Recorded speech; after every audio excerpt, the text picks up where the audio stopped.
Hey y'all, it's Jennifer George with Leading Edge Real Estate Group, and I am here at Ardmore Police Department, Ardmore on the Alabama side, and I am here with Jereme Robison. Make sure I get it right. Yeah. Another hometown highlight, we are going to talk about the county, the city, the town, the legacy, him. So first, tell me about you as a person, not as a chief. Okay, well, I was born and raised here in Ardmore. I went to Ardmore until the 7th grade, and then my daddy worked at Wolverine Tube in Decatur, so we moved to Decatur. I went to Cedar Ridge for the 8th grade, Austin High School for the 9th grade. Interview's over. Yeah. It's great to be a Decatur Red Raider. Oh, no. Just playing, go ahead. And so then I went to Elmont for half a semester, and I came back home to Ardmore for the remainder of my 10th, 11th, 12th year. Graduated here in 2002. Okay. Met my wife. We were high school sweethearts. I met her when I was 17. She was a Vickers, Miranda Vickers. Of course, she's been a Robison for a long time now. We have 3 kids. All my kids, I have a 15-year-old boy, Cade. I have a 13-year-old girl, Brian. And then Jax is my little one. He's 9. So the 2 go to Ardmore High School. Jax goes to Cedar Hill. My wife works at Cedar Hill. She's a special aid assistant. Oh, wow. And both of our families are like generations deep here in this area. So we got a long history in this area. The kids play sports? Yeah, my daughter does. My daughter's my sports girl. We had Meet the Tigers last night. She plays volleyball, basketball, softball. Softball's probably her favorite. You know, we do travel ball, that stuff, but that's kind of her, bread and butter, softball. See, my girl did that too. She graduated in 12. Yeah. She was homecoming queen and Miss AHS that year. Yeah. But she had all 3 sports going on, and then my boy played football. It's so busy. I mean, we're so busy all the time. It's crazy. It's crazy what the athletes do now compared to what we just played summer ball, baseball, or something like that, and we played football, and that was it. Right. You know, we played softball all year round almost. Yeah. Yeah. You know, and on top of that, they're doing workouts. You got volleyball practice and basketball going on kind of the same time. So it's wild. It is. And then one day you wake up and they're done and you think, what am I going to do? Yeah. Yeah. Now what? Yeah. I remember the first time Zach drove himself to his football practice in the summer, and I thought, crap. Yeah. Now what? Yeah, Cade's 15. He's nowhere near being able to drive on his own yet, but we're working on it. But it's gonna be strange. Yeah, it's a whole different world. Yeah. So did you always want to be in law enforcement? Oh no. I was a very rebellious. You hung out with my husband, so I was a rebellious kid. I got in a bunch of trouble. We was always looking to get into something. We tore the streets up in this town like crazy, and my stepdaddy was a cop for a very long time, Tony Haston. He's dead now. He passed away from ALS, but he worked for Limestone for 20-something years. He was L3, if that tells you. I mean, sheriff's of 1, chief deputy 2. My stepdaddy was L3. Okay. So I didn't get interested in it till I was about, I want to say 19 years old. I had a job. I was working at Lowe's, outside lawn and garden, and I just I needed more. It just wasn't I needed action. Yeah. Really. Yeah. And so my stepdaddy started telling me all these old school stories that were just funny and crazy, and and I was like, man, that sounds pretty cool. I think I could get on board with this. So he said, you need to become a reserve with Ardmore, and just see how you like it, if it's for you. So Oliver let me be a reserve. When I was 20 years old, I couldn't even carry a gun. And the first little bit of action, I was just hooked. End of story, huh? That was it. That was it. And they say once it gets in your blood, it's over. Right. So that's how your career began. Yeah. So what is unique about being here in Ardmore? Because we are on the state line. Literally, it's right there. Yeah. And then it's 4 counties. Yeah. Between Alabama and Tennessee, it's what? Giles, Limestone, Lincoln, and Madison. Yeah. Yeah. So how do you work all together? Yeah, I mean, it's we have to do double what everybody else does. So we send guys to the Alabama Academy. They go to Police Academy in Alabama. But you got to do, of course, you got to do your physical, your psych evaluation, your background check. You got to do all that stuff on the Alabama side. So when you get done with Alabama Academy and graduate, then you got to do all that stuff again on the Tennessee side. Oh, wow. Okay. You got to have 2 psych evals to work here. Where most places, you're just getting the one and you're good to go. But we have to do everything times 2 here. And then they go to a transition school in Tennessee. But getting somebody certified in both states is like a year-long process. This is a very long process. It's a lot of paperwork.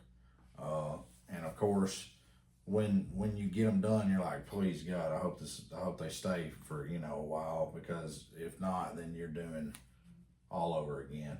Is it hard being with a small town versus maybe a bigger? I mean, granted, maybe you wouldn't know the answer to this question but like say Ardmore versus Birmingham or Huntsville, a huge municipality. Oh yeah, the competition with the bigger agencies is just tough, because once you get certified in 2 states, I mean, you can go anywhere. Right. You can go anywhere from Metro Nashville to Pulaski to Giles County. I mean, Lincoln, Limestone, Madison. I've got guys that work for me that work all over the place. I got one that went to Pulaski, one that's working for Madison County Sheriff's Office, one that went to Athens. So I've had guys that work here, and they want to go bigger. They want to move up. They want to go bigger, so they go to these bigger places. But the cool thing is they come back, they come to the rodeo, they hang out with us. Like, they know where they got their start. Yeah. And I don't ask nobody to stay forever. We do a 2-year contract. Once your contract's done, it's up to you at that point. But I've got several here now that's been, 3-4 years. I just hit 5 years back here as chief. So yeah, I mean, it just depends on what you're looking for as an officer. A smaller community, you have more freedom. You don't have like a supervisor, breathing over your neck all the time. And on top of that, you don't just have that. You know everybody. Like, you get to know the community, and here we have tons of support. Like, we've always had a huge amount of support here in this little town. And I tell them, you don't realize how lucky you are, because law enforcement in America, of course, is having some tough battles across the United States, and we don't have to worry about that here because we're supported. So that's such a huge relief. I know Decatur's having a Decatur's having rough had a right time. now. Yeah, Decatur's had a rough time. Of course, there's been some. Madison's had some stuff. Huntsville, everybody around us has had some, I guess, some hills to climb, but.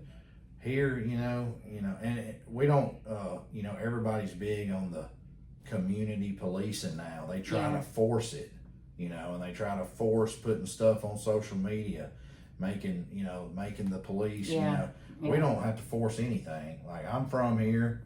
Like, what we do is because we want to do it. We're not forcing any type of community relation. We do it because we like to do it. Like, Halloween, this is country as all get out. We fill a big protein bucket up, or a lit cow. Right. I've washed it out. We fill it up with candy, and kids come by on Halloween and just reach in and get a handful of candy. So we do that just because we want to. I think it's important too especially with the kids, to make sure that they're not scared. Yeah. to make sure that they're not scared. Yeah. Do you have a lot? This is terrible. Do you have a lot, like if you, for example, we'll just use me and you. Yeah. If you were to pull me over, come on, man, you really don't want to give me a ticket. You know, you know me. Oh, yeah. You have a lot of that? Yeah, well, I don't per se, because I'm not out there on the road all the time. But the officers in general. But the guys do. You know, the guys, you know, they've arrested people being like, where's Jereme? I want to talk to Jereme. And, you know, I just tell them, just do your job. Yeah. Just do your job. You know, we'll deal with the rest of it in court and stuff like that. Just go do your job. Don't worry about it. Just do the right thing and roll on with it. Yeah. I can honestly say I've never had any dealings. I say that. Years ago, I was driving the school bus for the football team. Mm-hmm. They won that night. Mm-hmm. So Tom Combs had met me at the bridge to escort us through. You in, yeah. And there was a whole bunch of people at the station, and they're waving. Of course, I've got the windows down, all the lights flashing. I have a tiger playing, you know. Yeah. And it was great. It was my child standing out there because she had been caught rolling yards at 10 o'clock. And she was my homecoming, my good kid. Yeah, your good kid. And it was like Luna had her. And of course he was laughing. He thought it was hilarious. Oh, yeah. It was her and 3 other athletes, basketball players. Yeah. And the yard that they rolled was a well-known business owner's name in the town. And it was nice. Yeah. It was nice, but you know, that's the only time. Yeah. But we have, you know, that's another good thing here, being in a small town. When kids get in trouble here, we always try to get them some type of community service. Yeah. Oh, this got dropped real quick. Yeah. We try to get them community service, and like that way their parents don't have to pay a bunch of money. Yeah. And on top of that, the kids learn a lesson. Yeah. And not only that, they get to hang around kind of us, and they realize, you know, hey, they're pretty good. I mean, they're not trying to be hard on us. They just don't want us tearing stuff up. And, you know, like at the park, the Alabama park, you know, we want kids to be able to hang out somewhere, but you just can't tear stuff up. Yeah. You know, that's and the that's main a nice thing. Park over there. That's probably our biggest problem with kids is, you know, 95% of them are good, but you got that 5% that just want to tear stuff up, and it causes them not to be able to hang out places, which is why you don't see them riding the strip no more, because business owners got tired of all the garbage and stuff in their parking lots. Yeah. And they use, I mean, like I said, I grew up in Decatur, and we cruised. Right. You know, the 80s and 90s, it was the best. That's what we did. So we talked about this a little bit before. The small town feel. I'm an implant. Yeah. I moved up here in 2003 from Morgan County. Okay. But when I moved up here, it was like the sidewalks rolled up on Wednesdays at 12. Oh yeah. Oh yeah. And I guess for church on Wednesday nights, and then on Fridays, all of the businesses had the Tiger stuff on them. Yeah. I noticed too a while ago, John's Drugs and Ardmore Nutrition. Yeah. Shout out to them. Yeah. And everybody was closed, and everybody was at the football game on Friday night. Yeah.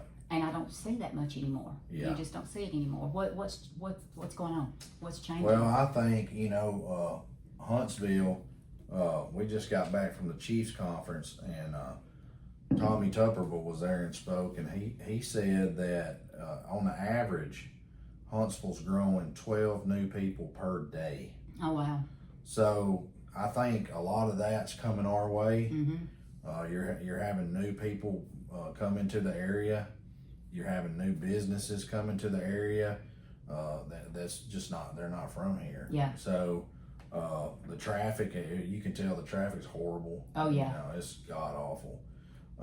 And that's why, you know, people are going to work in Huntsville. They're coming back to wherever, you know, and it's only going to get bigger. I mean, because 53, they're widening it coming our way. But as you know, here, there's nothing you can do about the underpass. No, there's not. It's a funnel, you know, and CSX ain't gonna stop running trains so somebody can do something with the underpass. So I don't know what they'll do in the future about that, because the traffic's just going to be so bad. I don't know. Maybe they'll bypass us. And That's a possibility. They've talked about that for a long time, bypassing to the interstate. But as well as I do, as long as Limestone County stays dry, besides Athens, and Alabama don't have a lottery, then people's still going to come to Ardmore. This is true. Yeah, they're still going to be, and most of those people coming here they're not from here. Right. Which, it's a double-edged sword, for the people that live here. It's hard to get anywhere, pull out, but at the same time, these folks are spending tons of money, because they're not just coming here and buying a lottery ticket. They're going to eat, they're buying gas here. So, it's kind of a, what do you want? Right. Do we want to be Radiator Springs like on we cars, want, or do we want to be gone, from the face of the earth, or do we want?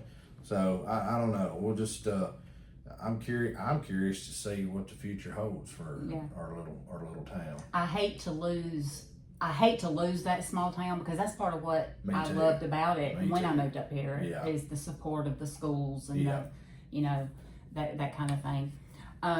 Like I said, I'm an implant. Yeah. But even I know Doc Oliver. Yeah. I got to meet him one time. Yeah. And so everybody knows Doc Oliver, just like Coach Cooper. Yeah. Everybody knew Coach Cooper. Yeah. He started the rodeo. Yep. And I think in the early 90s, was it? Yeah. Well, we just got done with like our 34th, I think. Yeah, 33rd, 34th. We just got done with it, so. And how'd it go? Yeah, it went really good. We had a good crowd, a big crowd Saturday night. Good. Friday, was a good crowd, but with school starting back, I don't know, that might have affected us. But Saturday's always your big night, and we had a great turnout. So as long as we can keep doing the rodeo, and we draw big crowds, we'll keep doing the rodeo. Do you have a lot of people that come from different areas, different states, or is it mostly local? Oh yeah, no, we have a lot of people that come from up in Tennessee, or because Facebook, of course, we boost the rodeo post. It reaches 20-something thousand people. It's shared tons of times. So there's people that come that's never been to a rodeo, stuff like that. But you still have your local people who always support it. Yeah, Ardmore was my first rodeo to ever come. Yeah. And I say that I had gone to the Bullarama or something in Huntsville one time, and then when I moved up here, it was my very first real rodeo. I guess. So when y'all have the rodeo, what does it supports? Police and fire, or police and fire? We split everything 50-50. So if what most of our money comes from is banners and sponsors. But all that money is split down the middle, so they can buy equipment and stuff, because they're a volunteer organization, right, and so we can buy equipment and stuff. So it helps us tremendously. We usually are splitting anywhere from $8,000, a piece, and that's huge, And it gets equipment and things like that. It gets equipment. We bought vehicles with it, vests, guns, just anything you could think of. We've gotten it with that rodeo money. So it's huge for us. What about flock cameras? Everybody's buzzing about them flock cameras. Everybody's upset, and then of course, this is what I say. With anything you have a human element, you're going to have people misuse it. Absolutely. And that's any profession, anything. So you're seeing a lot of people. I saw a cop got prosecuted the other day he was tracking his ex-wife, and people were like, well, if you didn't have that flock camera, you couldn't track her. Yeah, you could. Yeah, you could. You could track her. You could run her on, we have ability to run people's license, names, stuff like that. We can pretty much find out most stuff by just your license, without even having to have a flock camera. But I know people were saying flock cameras can hear audio in your vehicle. No, they can't. It takes a still picture of the tag. If I zoom in, I can't see you in the vehicle. I may be able to tell that it's occupied one time, which to us is important. And if you're leaving a crime, Right. I can say, okay, that vehicle's occupied 2 times, but I can't tell anything other than that. And at night, they're not the greatest picture. But here's the thing that I would say that everybody is against it is one thing. It saves kids. Yeah. And Amber Alerts, because I'll tell you straight up, if there was a guy that murdered his, I guess it was his baby mama or something in Auburn. He drove down here and ended up at the Roadway Inn in Elkton. Okay, the way they knew he was at the Roadway Inn in Elkton is luckily he hit a LPR camera. He hit a flock camera, and that camera gave them a general area, and they was able to track him to the Roadway Inn. They called in the FBI's hostage rescue team. They was about to do the deal, and they was able to get him into custody safely and get her out safely. Right. But he had already murdered her mother, so he was probably going to do something to her as well. Or never see her and again. if it was not been for that LPR camera, she probably wouldn't be here. Yeah. So that's my thing. You can argue it all day about, your rights and everything else, but the last question is, do you want your kids saved if something happened? Absolutely. If you could have every means necessary to find your children, would you want it? I would. Oh yeah. Or even a spouse or grandparent, well, you have whatever, older elderly people that have dementia. They find them. The alerts we get, like, of course, it's reading tags all day, every day. But I'm not getting alerts on that. Yeah. The only alerts I get is sex offenders. I get alerted if a sex offender passes a flock camera. I get alerted if a wanted person, a stolen vehicle, an Amber Alert, a BOLO for a dementia patient. Like, those are the alerts we're getting. Like, I don't have time to go sit and look at every single vehicle. I don't care. Yeah. We're wanting to find criminals. And like you said, anything can be misused. I know with real estate, we have a thing that is given to us free through HAR and the Real Estate Association, to where if I'm going to meet a client, I can pull them up. It's called Forewarn. And we are not allowed to use it unless we have reason to believe that we need to check that person out. Yep. Yeah. And because it is dangerous for us. Yeah. I go and meet people that I don't know in an empty house. Yeah, that's super dangerous. So, same with us. We have to have a reason. Yeah, we have to have a reason to search that database. We can't just be like, I'm bored today. I think I'm just gonna see how many times what all this camera ran. Yeah. I mean, no. For one, I don't know who's got time to do that. I don't. Yeah. And I work in a little bitty town. Right. So, these guys that are getting caught misusing it, I mean, for one, they must have a lot of time on their hands, because I'm not sitting around messing with that all day. No. Well, back to I didn't mean to get off on flock, because that's okay. Me personally, they don't bother me one way or the other. Yeah. The money from the rodeo, it's a good thing. It goes to that's great, to make sure that y'all are protected. Yeah. I mean, I assume it gets your uniforms and things like that to make sure you're protected. How long does it take to prepare for it? Like, this one is just over, so when do you start preparing for next year? Normally you start in May. Okay, so not very long then. No, normally you start in May. Go ahead and start talking to businesses, trying to get more sponsorship. I mean, it's a long process, and when it's over, you're just saying you're happy it's over, because it's so much work. I would think it would be more than that. Yeah.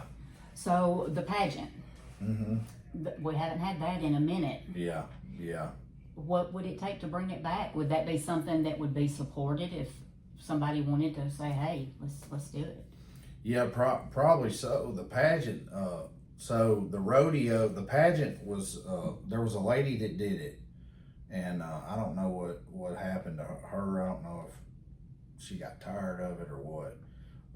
but I know it was a big success.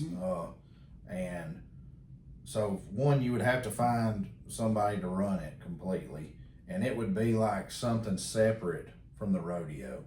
Like, so I'd say, you know, you might would have the pageant on like a Thursday night before the rodeo, because the rodeo starts Friday. Right. So if you did that, then you could announce your winners at the rodeo during intermission or something like that. It's just something that would have to be, you know, just dug into a little more. We're finally getting full. Like I'm full. I mean, I have one part-time dispatcher job open, and that's it. Like this is the first time in 5 years that I've been completely full.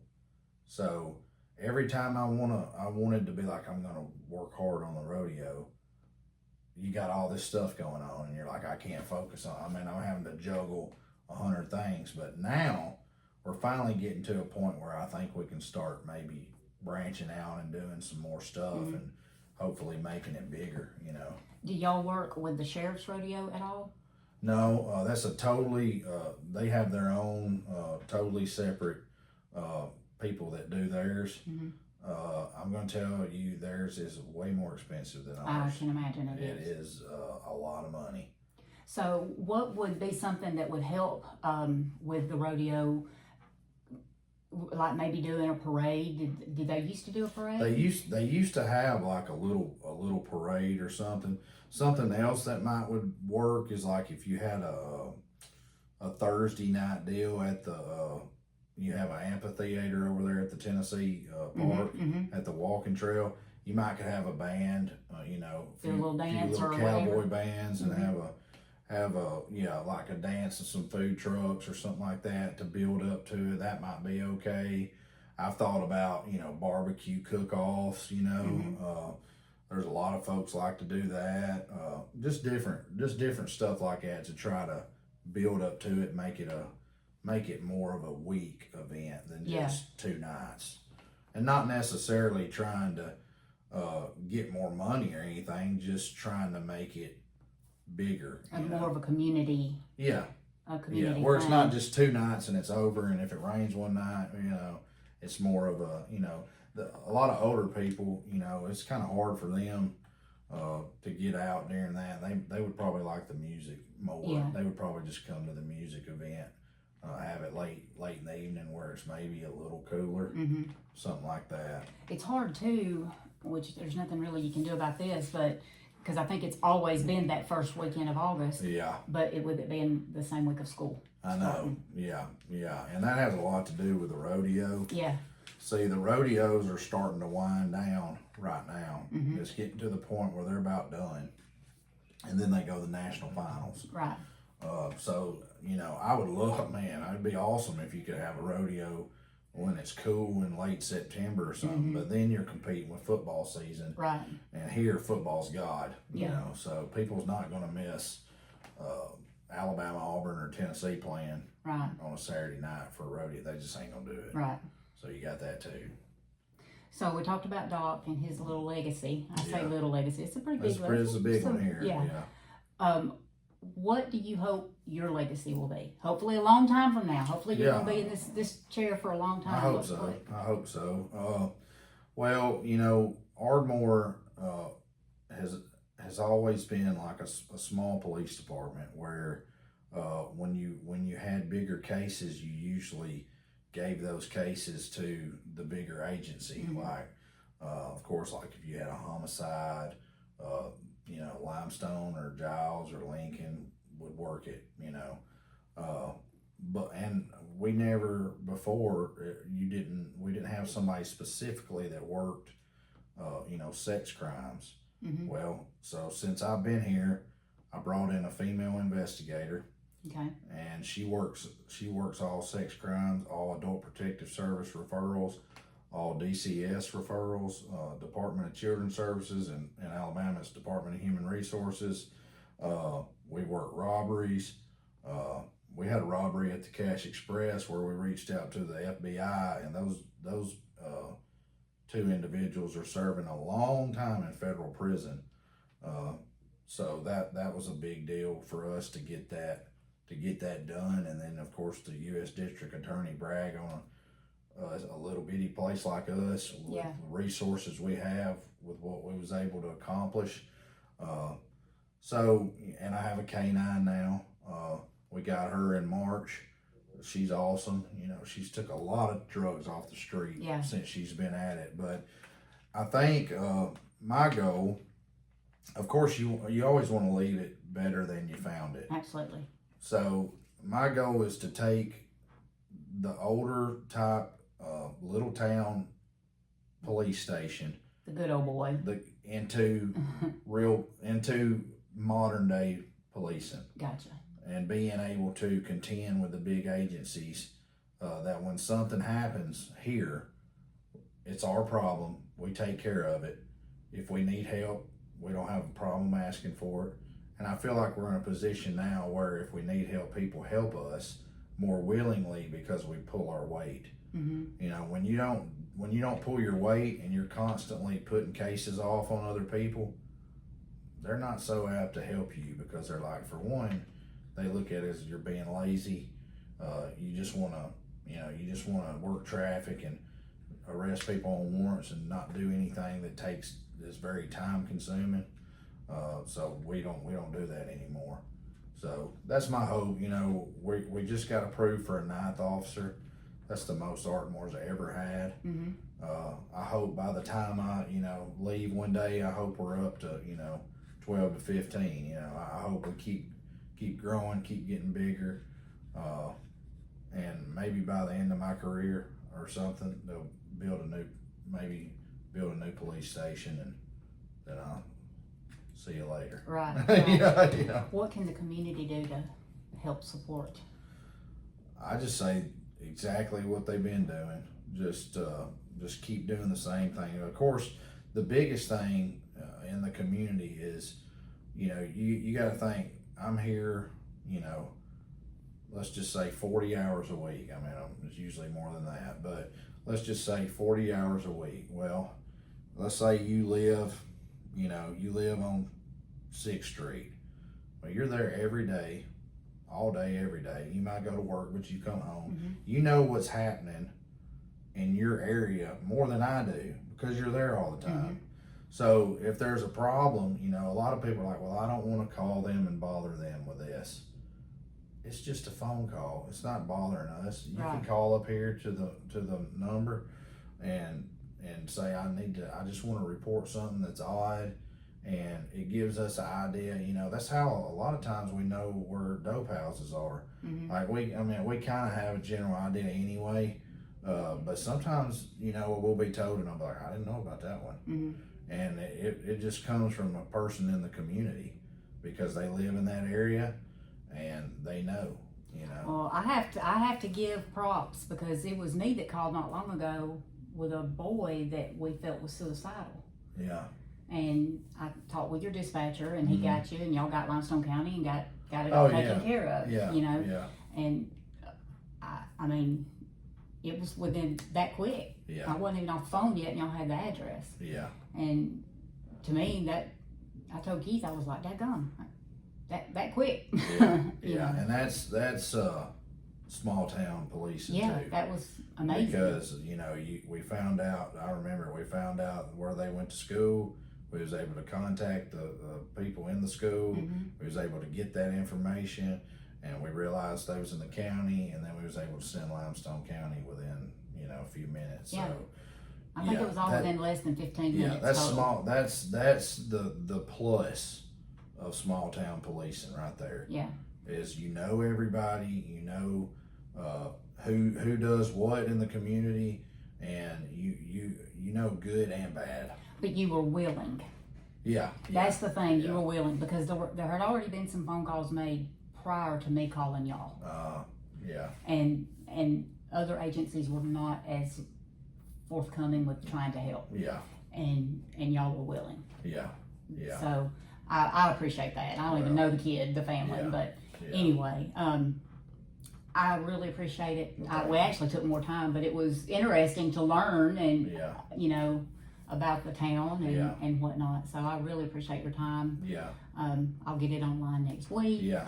Well, I can talk about this place for a long time. So. Well, it's good. I moved here I graduated from Decatur, but Yeah. I lived in the Priceville and east of Hartsville area. Yeah. And I never dreamed I would enjoy living here.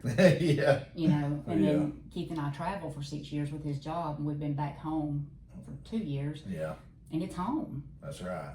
It's home. I don't see Morgan County ever being home again. Yeah. This is home to me, even though I'm an implant. Well, I never thought. I always thought I'd be the one to leave, and my little brother left, and I stayed. Yeah. So you know, life always throws them curveballs.